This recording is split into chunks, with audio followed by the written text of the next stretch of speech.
Alright. So eto na nga, i-share ko sa inyo yung naging trail ride namin nitong nakaraan. Hindi siya basta ride lang kasi from the start pa lang, ramdam ko na agad na iba yung laban. So ayun, umpisa pa lang, diretso agad kami sa downhill. Hindi pa warm up, parang rekta exam agad eh. Liko-liko yung daan, tapos medyo makitid pa. Yung tipong isang maling galaw mo lang, pwede kang sumabit sa gilid.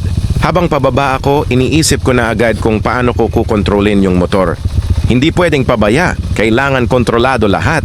Preno, balanse, pati isip mo dapat kalmado. May isang part doon na medyo muntik na talaga ako. Parang sumobra yung liko ko tapos paside na yung motor. Pero buti na lang nakabawi pa. Sabi ko sa sarili ko, ay grabe simula pa lang to ah.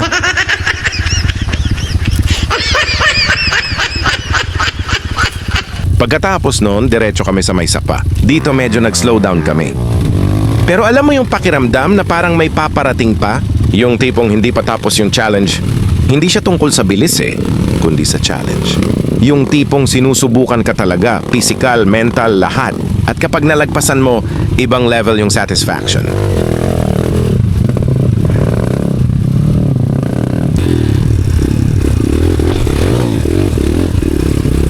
At tama nga, after ng pahinga, ito na yung sinasabi nilang uphill. Hindi lang basta uphill, technical pa. Pagtingin ko pa lang sa trail, alam ko na agad na hindi siya madali. Matarik, tapos medyo madulas pa yung lupa. May mga bato pa na nakausli, so kailangan mo talaga timingan. May 3 na nauna sa akin sumubok. Siyempre pinanood ko muna sila para makakuha ng idea kung paano approach.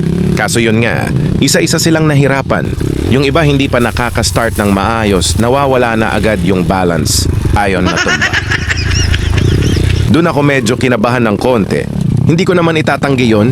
Sabi ko sa isip ko, kaya ko ba to? Pero syempre, nandito na eh. Hindi na pwede umatras. Kaya nung turn ko na, huminga muna ako ng malalim. Focus lang. Walang pressure, walang isipin. Ako lang at yung trail. Pag under ko, dahan-dahan muna. Tapos nung nakuha ko na yung tamang buwelo, diretso na. Ayun! Nakaakyat ako! 1 hit! Grabe, hindi ko ma-explain yung saya sa moment na yon. Parang lahat ng kaba at pagod biglang nawala.